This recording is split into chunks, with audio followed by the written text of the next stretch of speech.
Welcome to the Dragon's Library, your source for games, movies, shows, and more.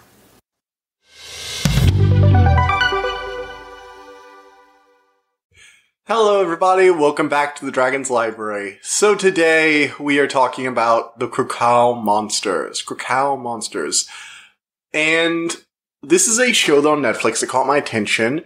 It was released in March.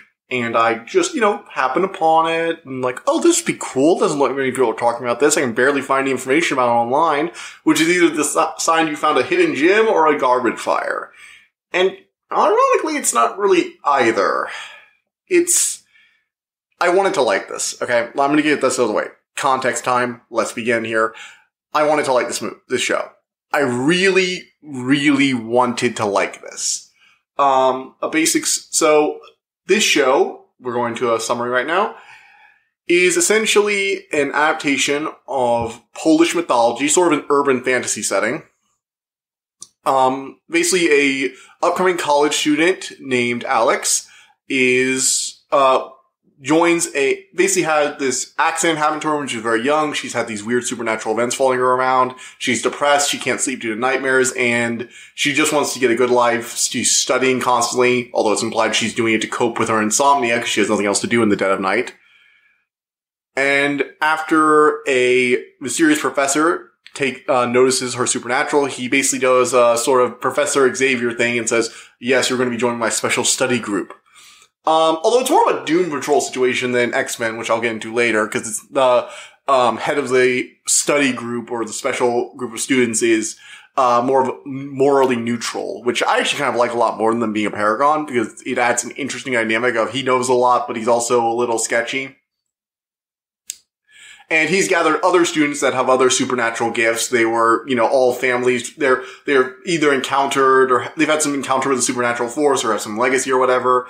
And as a result, they have essentially a curse-blessing superpower.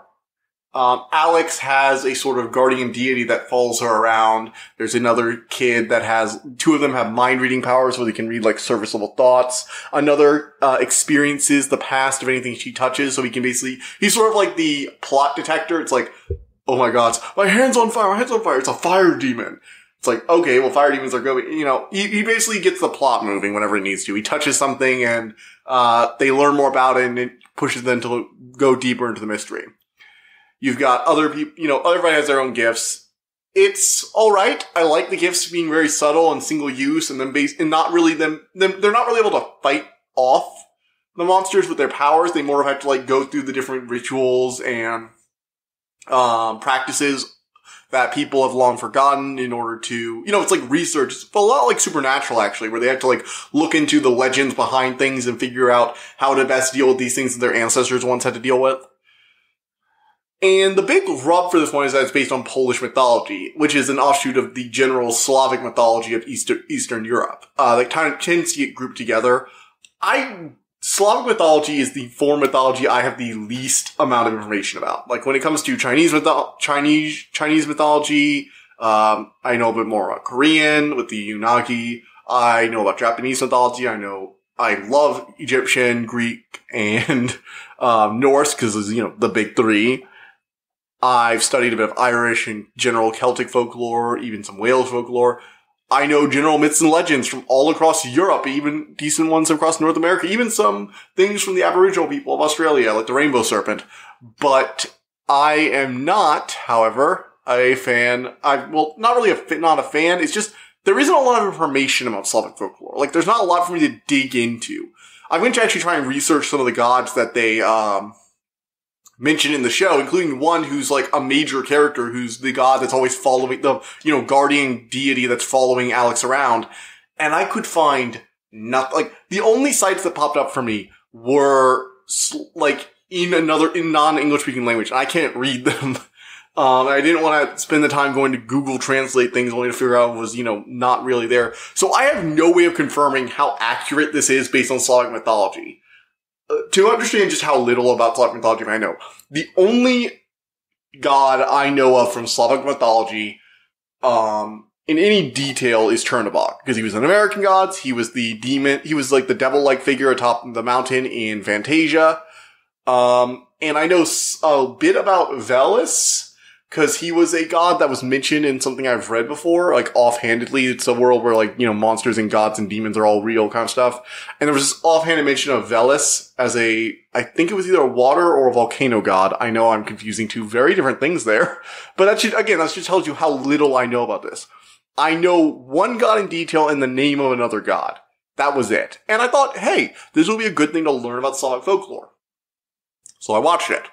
And I still know shit about Slavic folklore because they don't explain this stuff. And I wanted to like this. I really did. It has a really good first episode. Good cold open. You get introduced to the characters. You get this very interesting setup where the group tries to test Alex. I like that. I like the morally great professor. Everybody's like, she's always like, what the hell is he doing? It's like, we just have to trust him. It's like, yeah, but he's sketchy, right? And it's like, yeah, he's a little sketchy, but he's also the only person who knows anything about this stuff. So, and all of it was a great setup. And after the first 3 episodes, I was hooked. First 3 episodes, they hooked me immediately. I was on board for some interesting out there folklore. We got to learn about the system of gods. Fire gods are good. Water gods are bad. The other gods are neutral. And it's just, it was interesting. Possessed little boy. All right, let's go on board. And then it just kind of stalled for me. Like, there was stuff happening, but the characters just stopped making sense. Like, their actions just became a fever dream. Like, it literally felt like the whole episode was taking place in a dream. And no, it's not the twist at the end. It's just bad. Like, they just wander about without any purpose. None of the other students really do that much aside from occasionally force the plot to move in a direction, but they don't really connect. It's just there. There was no attachment. I lost that attachment. That hook that got me attached to these characters just didn't pull me. Like, it hooked into my flesh, and then, it didn't move, so it didn't yank me in a direction, so I was just like, okay, I'll take this out, I guess. Guess I'm not going on to land. That's a horrible analogy, but the point is, they didn't follow through. They got my attention, and they didn't do anything with it. And it's not to say nothing happens, it's just, the characters don't really seem to react that well to anything happening. It's really weird. And maybe it's just that it's a Polish show and they have different standards over there. Like, maybe there are different pacing tools and methods they use over. I haven't watched a lot of Polish TV. This is actually a Polish show. It was made in Poland, and it's by, native actors, and it all looks very authentic. I think somebody this really does feel like a passion project for people. Like, the director and the other people in it put some actual work into it. Barbara Liberec, she's the person who plays Alex Wallace, is really good in this show. I think she does a great job with Alex as a character, and she's a very difficult character to sing. I just feel like the plot doesn't give her enough to do, personally. They spend a lot of time just sitting around, standing there, or having these weird vision trips, and it's like, and I feel kind of bad judging this show this way, because there are a lot of different, on technical level, it's actually really interesting. Like, don't get me wrong, it's a very low-budget show, and to a certain extent that works. They have a very limited use of CGI, a lot of practical effect costumes. They do seem to love putting gods in, like, glittery dresses. Like, the main god that's following Alex around is in, like, this sparkling neon bodysuit that's literally glowing from every piece of glitter. And then when you go to the underworld, you see either a psychopomp or an underworld god. I was a little unclear on that. Either somebody who psychopomp, for those of you who don't know, is a deity or mythical figure who guides souls to the underworld. For example, Hades was the Greek god of the underworld, but both Hermes, the god Hermes, and the mythological creature or being known as Charon, not to be confused with Chiron, was in charge of guiding souls respectively to the underworld and across the river Styx. They're basically different terms for figures who interact with the underworld in different ways, and I was a little unclear if he was a psychopomp or a Lord of the Dead or both, because you can technically be both. I think Thanatos would also count as technically both. He's a underworld god and a psychopomp. Sorry, I had to get Greek mythology in there somewhere. If I don't talk about Greek mythology every time I talk about mythology, my head explodes apparently. But I need to use analogies most people understand, and Greek mythology is the best translation base for different mythological figures. I didn't actually know, I don't remember what that god's name was, and every time I've tried to remember it properly, I can't. I also can't find his actor listed in the name of people, so we're just kind of winging it. Anyway, all in all, I think this is a passion project. The script is a bit of a mess near the middle and end. The beginning was very good at getting me hooked. Like I've said 5 times now, they just didn't keep it. Technical level, this is a low-budget show, bad to non-existent special effects. Like, there's one CGI gargoyle thing, and most of the rest is practical effects, which I actually liked. They have this whole big scene where there's this, like, evil Santa Claus figure causing madness and chaos. He leaves one kid alone because he gives him a gift. But eventually, at the order of the big bad guy who's possessing the kid, he goes off and causes a bunch of chaos. And there's this whole big scene where the whole town is like, people are just dropping over, vomiting, and losing their minds, and the hospital's overwhelmed. And it's all really cool. I actually liked those scenes. I just feel like the plot, again, was not just spinning its wheels a lot of the time. I would like to see more of this. Well, no, I don't really want to see more of this. I think the show is just, like, even if you had a really good season 2, slogging through this, people aren't going to slog through this first season. I'm sorry. You lost all attachment to the characters over time. It was a neat premise. I liked the idea of, like, a special school group of kids touched by special supernatural powers, having an urban fantasy mystery involving a dead mother and warring gods, with a twist that it's focused on Slavic folklore, which we don't actually see a lot of. And it was made in Poland, so, you know, the people who are making this definitely have a love for these stories. And it shines too. They really do seem to like this stuff, and you can tell. But all the passion, all that, you know, those 3-episode hooks, it does not erase the fact that in the end of the day, when this show was done, I was like, oh, thank goodness, it's finally over. And I was bored out of my mind watching this. I had to force myself through the last 2 episodes, which is a shame because that's the climax. I should be really attached. I wasn't. If you're looking for an interesting show, maybe it didn't grab me, maybe it'll grab you. I would try it out. Like, there are worse things to try. Do not feel encouraged to slog through the ending if you're just like, I don't want to watch this. Don't worry. You're not alone there.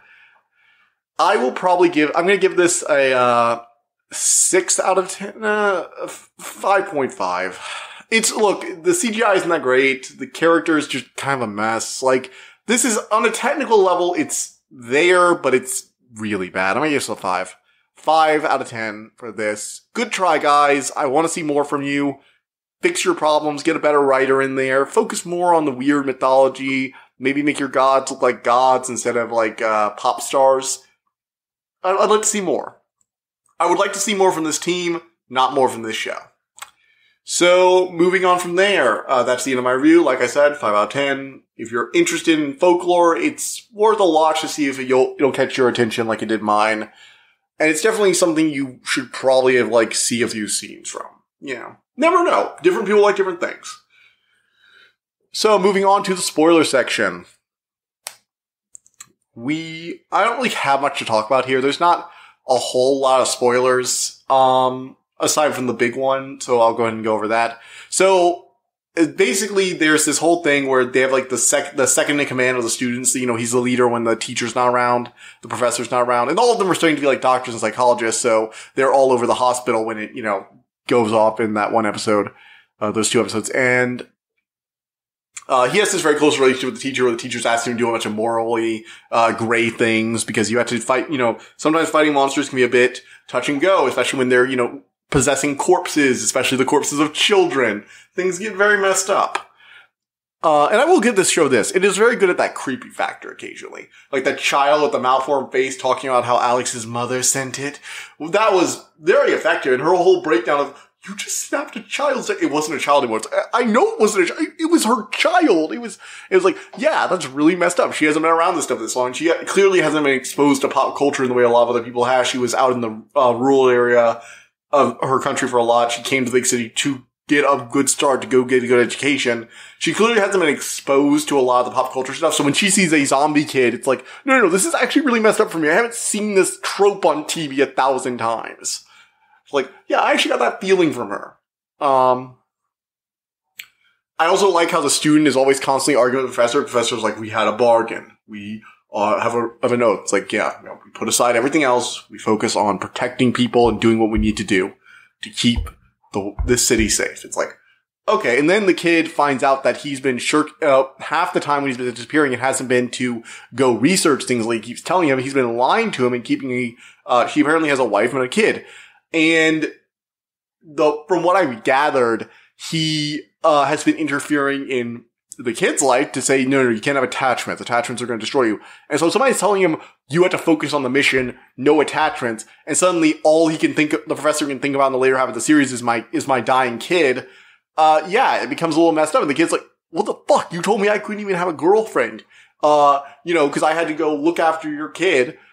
Cause, we had to focus on our job. And here I find out you've been ditching us half the time, not to do research like you said. You already knew what the problem was. You just weren't here for it. And he's been absent regularly to go deal with this kid while the house is falling apart because they keep getting attacked by monsters, who are after Alex for complicated reasons.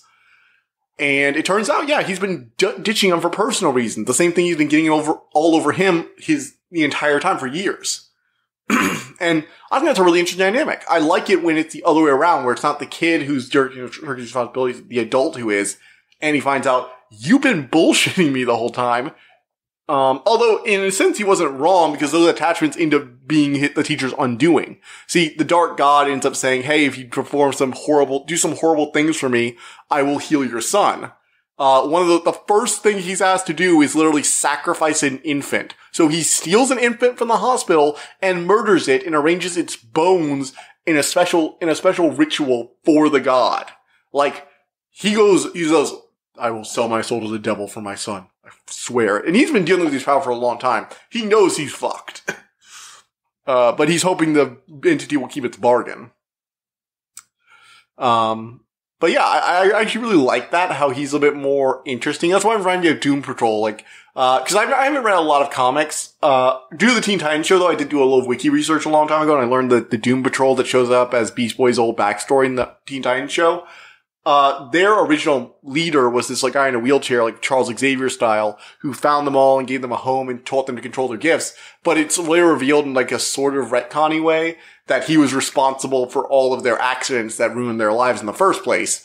And so I like that sort of, it's sort of like this morally unhinged mentor. He did good things for them, but he also kind of fucked them over in a lot of ways.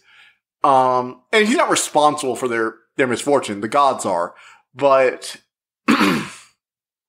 he is a extremely morally gray mentor, which we don't usually get a lot. We usually get the secretly evil mentor or the pure good mentor. We usually don't have a mentor who's conflicted, because the whole job of a mentor is just to guide someone else down the character development. So I like when he actually had an arc of his own to go on.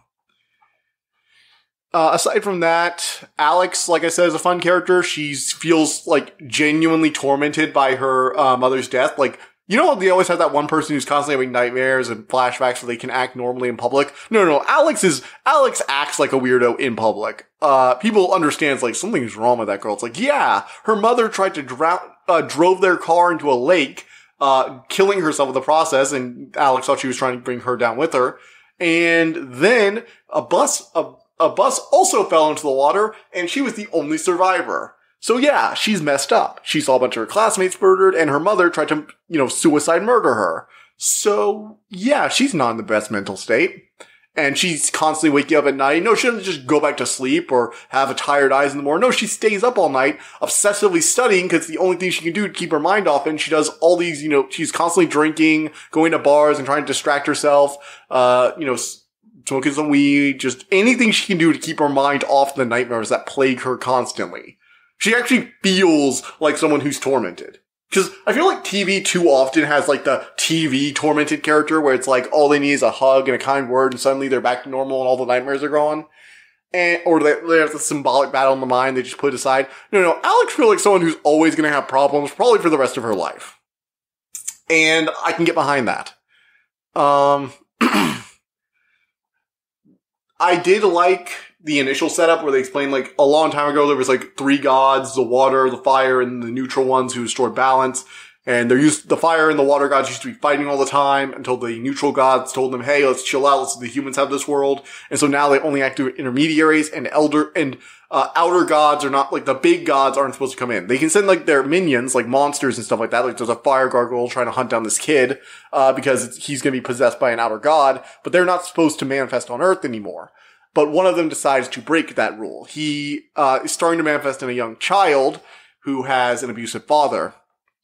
And the child kills his father and then almost kills himself, and the deity starts to possess him, so a fire gargoyle goes to kill him. But Alex doesn't realize what's going on. She's just been trying to help out the kid, who's a troubled kid. She sees at this gas station, she frequents a lot, and occasionally she'll pay for the stuff or give him a hot dog. It's I can't do much, but this is what I can do for now. I got my own shit to work through. But here, I know what it's like to have a shitty parents. And I like that. I like that she's, there's this streak of kindness to her beneath all the angst. Anyway, so she sees the kid being attacked by a fire gargoyle, doesn't realize he's already half possessed at this point, and tries to fight it. She ends up defeating the gargoyle, but the kid dies. What really happened, his spirit passes away and the entity fully takes over. And so it's an outer water god that's now being served by this other guy who we don't really get clear details on. He's just this random, background character almost. I genuinely don't even remember if they said his name. It's weird. I feel like there was an entire backstory missing for him. But he's basically the human servant for the guy. He's like, my master, I've waited so many years for you to come. I'm sorry the body was so damaged. It's like, more. We must deal with the woman. She must not be allowed to interfere. The Dark Lord stuff going on here. And his whole deal is he wants to, cleanse humanity, blah, blah, blah, blah. The usual, a dark god has risen from the old mythology and now they seek to wipe humanity clean as they tried to so long ago deal. And honestly, he does a pretty good job causing chaos in the city. I'm really surprised nobody's pieced 2 and 2 together. There's a bunch of supernatural shit going on. Also, the professor has a lot of money to keep paying off gravekeepers to let them bury bodies in unmarked graves. Seriously. The other house dorm people are fun, but we only get really fleshed out in 3 or 4 of the 7 or 8 of them, so they could be better. All in all, like I've said, this is an interesting show. It just has a lot of individual problems. Every time I talk about something good, I'm talking about oh yeah, I like those 4 characters, but the other 4 didn't really get fleshed out. Oh, I like the Slavic gods, and it really seems like it brings chaos, but we don't really follow through on a lot of that stuff, and the mythology gets really twisted. And the big thing is, as an urban fantasy show, they don't establish the rules. They establish, okay, so you can read minds only the surface level, you can see the future, for people, but it's only distorted. It's the usual, the prophet can't really see things clearly, and they end up happening regardless of them, trying to prevent them. You can touch things and feel their past, but you actually experience physical effects with it. Okay, fine. So what are the rules for the monsters? It's whatever. It works. It's oh, this is how we stop them. It's okay, but we haven't really gotten any clues to that. It just feels random and unclear. They don't explain things clearly enough. And maybe that might be the English. I did not watch this subtitle. I watched it with English subtitles and English voice actors, which had the whole lip syncing problem. But I just could not for the life of me figure out what was going on in the later half. It just felt so confused. And maybe it was me. Not really much else to say about this. It's it's interesting on a personal level, but there's not a lot of spoilery stuff to talk about. Like I said, the professor guy gets, betrays them, they have to kill him, and then the 9 of them. There's something special about the number 9, and the 9 of us must seal them away. The new god away, so they seal the god, and yada yada yada. Maybe we'll get a season 2. It's alright, it's fine, whatever. But, yeah. So, I will see you guys next time. Next time we will be reviewing Doctor Strange and the Multiverse of Madness, Marvel! Oh, also, that Everything Everywhere All the Time movie, I'm going to be reviewing that in a few weeks. I've already seen it. It's probably going to be my movie of the year. So, look forward to both of those. See you guys next time. Bye! I hope you enjoyed listening to this episode, and thank you for listening to the Dragon's Library. Please, subscribe to this podcast to be notified of new episodes. The Dragon's Library releases new episodes Tuesday and Friday each week, and you can follow us on Twitter at dragon_library2. If you want to suggest an episode topic, my email is in the description below. And as always, thank you so much for all your support.